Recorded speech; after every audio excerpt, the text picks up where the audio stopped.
Ya pemirsa, terima kasih Anda masih bersama kami di Anjang Sana, ngobrol santai seputar wisata Jogja, persembahan dari Dinas Pariwisata Daerah Istimewa Yogyakarta. Dan saat ini kita masih akan mengajak Anda untuk ngobrol asik seputar wisata Jogja di Hotel Jayakarta and Resort Yogyakarta. Nah, tadi Pak Singgi, kalau kita sudah melihat tadi bagaimana pemerintah, dinas, dan juga tentunya pihak-pihak terkait sudah melakukan berbagai upaya agar bisa terus meningkatkan penerapan wisata pesona bagi para Ya. pelaku wisata. Tapi kalau kita melihat juga ketika kita berbicara soal pariwisata kan ada dua sisi juga Bapak, pelaku wisata dan para wisatawan. Iya, Penerapan wisata pesona ini juga tentunya akan sukses kalau wisatawan sadar iya, betul. dengan adanya poin-poin tersebut. Nah, Hmm. kira-kira bagaimana Pak Singgi kita bisa mengajak masyarakat untuk bisa, yuk kita bersama-sama nih ngejaga sabta pesona supaya wisatawan nyaman, para pelaku wisata juga nyaman tentunya untuk memberikan service kepada para Ya, wisatawan. dua hal yang orangnya berbeda ya. Kalau kita bicara tentang pelaku pariwisata, tentu kita semua yang ada di Pemda maupun di kabupaten kota, baik provinsi maupun kabupaten kota, ini sama-sama akan saling mengingatkan terus dengan cara ya kita lakukan sosialisasi, kita lakukan monitoring dan evaluasi, ya. Tetapi untuk yang wisatawan tentu ini edukasinya banyak yang kemudian bisa masuk ke ranah sana. Bisa melalui teknologi informasi yang kemudian bisa dilakukan secara bersama-sama. Untuk kemudian syarat dan ketentuan kalau berkunjung dan sebagainya. Ini perlu dilakukan. Nah, khusus untuk yang pelaku pariwisata yang ada di desa wisata. Sekarang ini kan tadi Mbak Ana menyampaikan ada perubahan tren pariwisata, termasuk di dalamnya adalah yang bersifat ekowisata atau kembali ke alam atau kembali ke desa, ini menjadi tren. Desa wisata kita, tentu kalau kita membangun atau mengembangkan desa wisata itu adalah living culture sebuah desa itu sebetulnya. Kehidupan budaya yang ada di desa itu. Tetapi dalam kemudian kita kembangkan menjadi sebuah desa yang kemudian layak untuk dikunjungi, tentu sabta pesona menjadi bagian yang harus dibangun juga, diingatkan juga, dipersiapkan juga, sehingga masyarakat di desa itu betul-betul akan mempunyai kesadaran bagaimana kita menjadi tuan rumah yang baik. Nah, dalam pengembangannya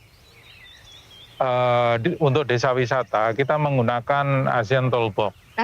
Ya, ASEAN Toolbox ini menjadi bagian yang perlu kemudian kita implementasikan karena di level nasional memang ada standar nasional yang kemudian kita bicara tentang desa wisata ya, tapi kita lebih naik lagi ke level ASEAN ya, supaya kemudian kita bisa bersaing dengan desa-desa wisata yang ada di level ASEAN. Dan terbukti beberapa desa kita sudah masuk tidak hanya di level ASEAN, tapi malah justru ke dunia ya. Sebagai desa wisata yang berkelanjutan. Ada desa Petingsari dan desa Ngelanggeran yang sudah masuk di 100 destinasi berkelanjutan dunia. Dan ini kebanggaan. Dan kemarin ada 3 desa wisata kita yang juga mendapat penghargaan di level nasional.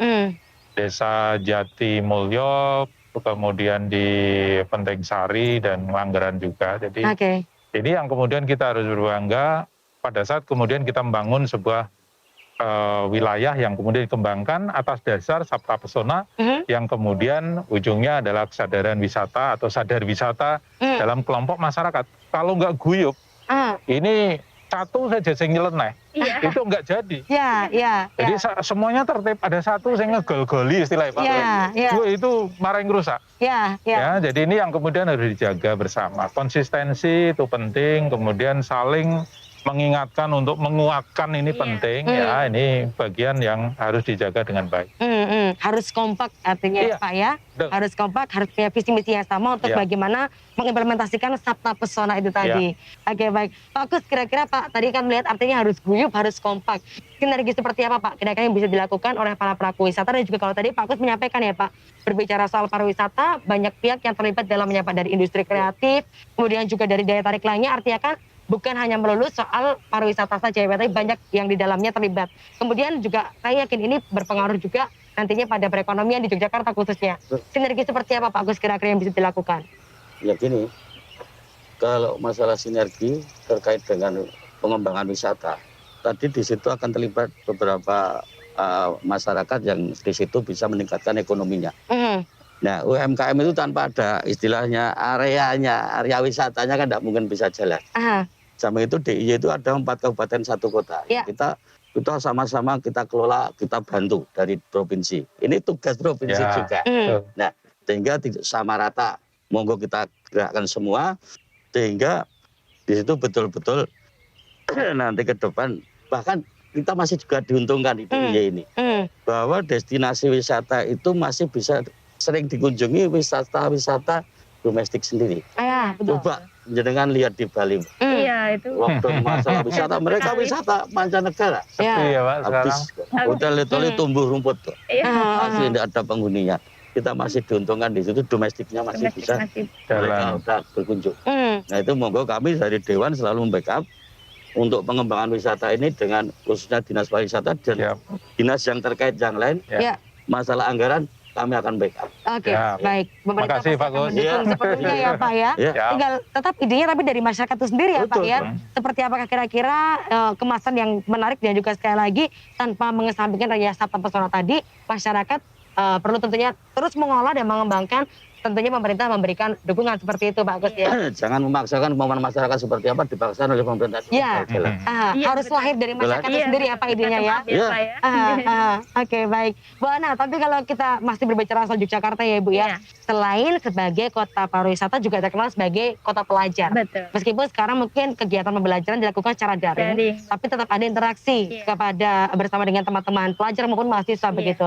Nah kira-kira bagaimana Bu Ana nilai-nilai Sabta Pesona ini barangkali apakah juga bisa ditanamkan dan juga dikenalkan kepada para pelajar melalui institusi pendidikan seperti ini. Bagaimana Bu Ana? Iya, betul.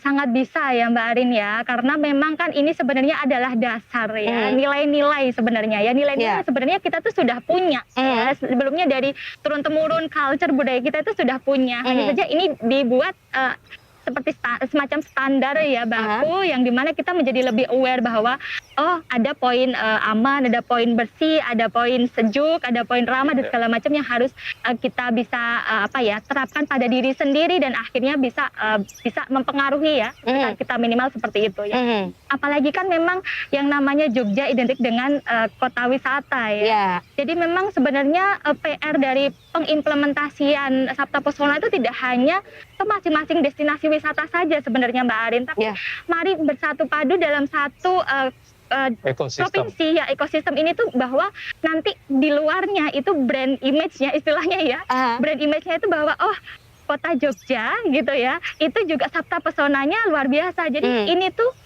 tidak hanya tentang pariwisata saja, tetapi juga pebisnis dan yang lain, penduduk ya, umum pun publik ya. Kalau bisa mengimplementasikan secara sinergi dengan semua pihak, saya rasa itu bisa menjadi branding kota Jogja yang luar biasa. Iya, jadi untuk brand yang lebih besar ya, sebenarnya bisa mulai dari kami selaku akademisi juga mengimplementasikan ke mahasiswa untuk menguatkan ya nilai-nilai dasar Sabta Pesona itu. Oke, baik, artinya juga dari institusi pendidikan juga terus mendukung ya Mbak ya, bagaimana ternyata karena kita melihat jumlah pelajar cukup banyak, artinya ini juga menjadi salah satu potensi yang bisa kita lihat untuk mengajak para pelajar juga menerapkan mensukseskan dari upaya penerapan Sabta Pesona itu tadi.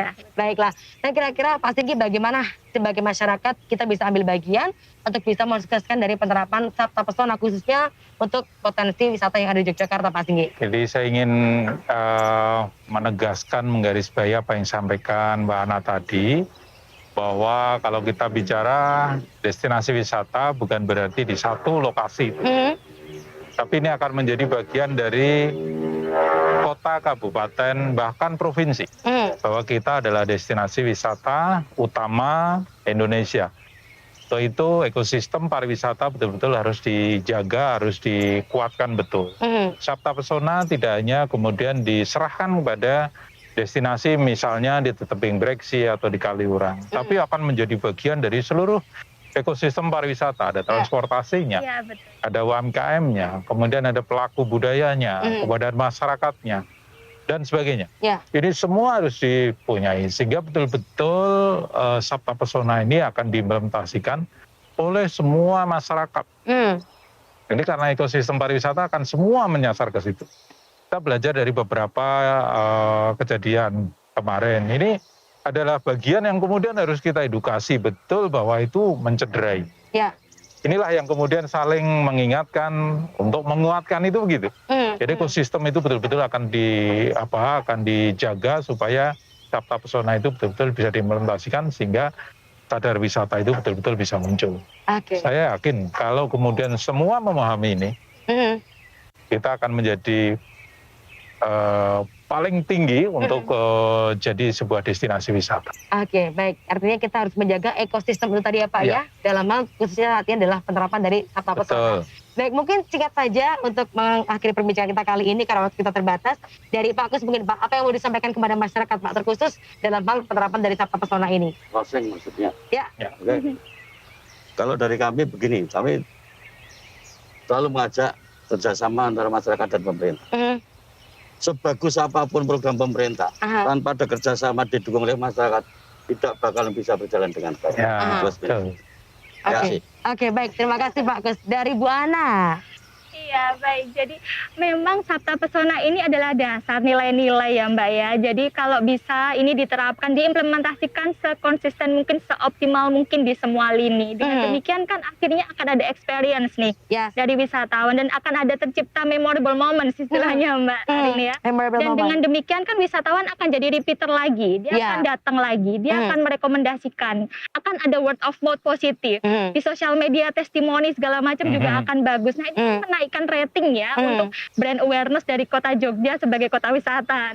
Jadi karena berkesinambungan seperti ini maka harus ada konsistensi, pendampingan, monitoring dan peningkatan kualitas dari Sabta Pesona itu sendiri. Oke, baik, terima kasih Bu Ana. Dari Pak Singgi silakan Bapak. Ya, saya ingin mengulang lagi kalau apa yang saya sampaikan bahwa Sabta Pesona adalah bagian dari budaya kita.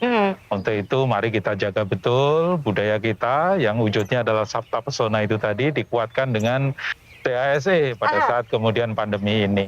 Saya yakin dengan implementasi Sabta Pesona, CASE, kemudian diikuti dengan sadar wisata yang ada di masyarakat Jogja secara utuh, maka kita akan menjadi tuan rumah bagi para wisatawan yang tentunya akan memberikan multiplier efek yang luar biasa dan efeknya atau endingnya adalah masyarakat yang sejahtera, ya, dan tentu kita akan menjadi destinasi yang utama, menjadi destinasi yang diminati oleh para wisatawan, baik itu domestik maupun mancanegara nantinya. Oke, baik. Terima kasih Pak Singgi. Dan juga pasti terima kasih sekali lagi untuk Ibu Ana, Pak Kus, Pak Singgi untuk bincang-bincang kita kali ini. Kita terus berharap tentunya ya, semoga nanti semakin banyak, baik itu pelaku wisata maupun para wisatawan yang juga bersama-sama sadar untuk menerapkan Sabta Pesona untuk mendukung terus sektor pariwisata di daerah istimewa Yogyakarta.